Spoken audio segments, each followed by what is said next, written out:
Last week, I was lucky enough to get invited to a little preview of some Guild Wars 2 End of Dragons content, some of which was claiming the new Guildhall Isle of Reflection. Claiming the Isle of Reflection is a different set of events compared to Heart of Thorns and Path of Fire, where the previous expansions would have a lot of small waves of enemies appearing in a lot of locations, which could make it unnecessarily difficult for a lot of smaller guilds. Then Isle of Reflection has a new chain of events. In this video, I will break down the different events, the bosses, their most notable mechanics, and hopefully you will be able to claim this amazing new Guildhall for your guild as soon as End of Dragons comes out, no matter your skill level. Stick around till the end for a look at how beautiful this new Guildhall is. The first phase is pretty straightforward, literally. It's an escort phase where you slowly make your way into the Guildhall, killing purist squatters along the way. There's not really any significant mechanics to know about in this phase, just make your way forward and kill the groups of enemies you find along the way. Also, turn up your dialogue volume because it's worth listening to.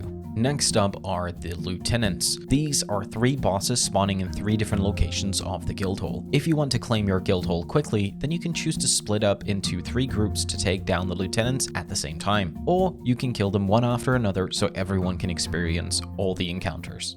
The first lieutenant is the Specter. As you might hear from the name, then it's one of the new elite specializations. In fact, then all the lieutenants are some of the new elite specializations. The Specter is a pretty straightforward fight. It has one major type of AoE that is not particularly dangerous. Mostly you want to keep an eye out for the large AoE the Specter places around itself that will pull you closer. This skill works similar to the Path of Fire enemies that make you swirl around them, as in they won't interrupt your skills, but simply move your character, in this case, pulling you towards the enemy. For this lieutenant, you can stack right on top of it without any real issues. The Specter can be found inside the mine. Next up is the Mindblade. The name is a bit more cryptic here, but in this case the lieutenant is a Virtuoso, so watch out for all those flying blades. Most notably, the Mindblade will create a lot of smaller AoEs that spawn at the same time. They can damage you quite heavily, so make sure to dodge or step out of them. These AoEs seem to spawn a few seconds after Casimir says, "Watch your footing," so listen closely.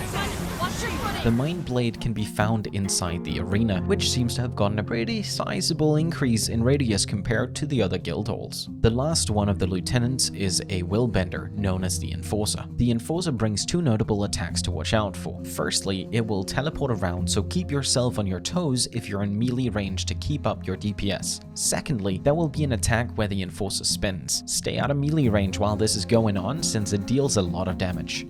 You'll find the Enforcer behind the main building of the Guildhall. If you've made it this far, then you are at the final phase of claiming your Guildhall. The last fight you will have to go through is defeating the Ritualist. If you're familiar with Guild Wars 1, then the magic it brings might be familiar to you. A Ritualist is an expert in channeling spirits from the mists, which is exactly what you will encounter in this fight as well. Throughout the fight, the Ritualist will be teleporting around to the circular platforms around the edge of the floor, but that is almost a minor detail compared to the spirits that the Ritualist spawns. Periodically, the Ritualist will spawn a lot of spirits all around the floor, which will have large AoEs on the ground. And I mean large as in cover almost the entire floor large. However, these spirit AoEs come in 2 varieties, the donut and the full circle. They both have the same effect when you get hit, which is a knockback, but the donut has a hole in the middle where the spirit is located. This is not just a safe zone, but it also seems like it can prevent the knockback effect if you have enough players in there. The full circle does not have a hole in the middle, but instead is slightly smaller, with no way of preventing the knockback as the donut has. These knockbacks are not super dangerous, because the real danger with the Ritualist comes in form of lightning strikes. Periodically, the Ritualist will have a shower of lightning strikes happening in random locations nearby itself. The AoEs will give enough of a warning for you to step out of them, but you will have to be quick on your feet.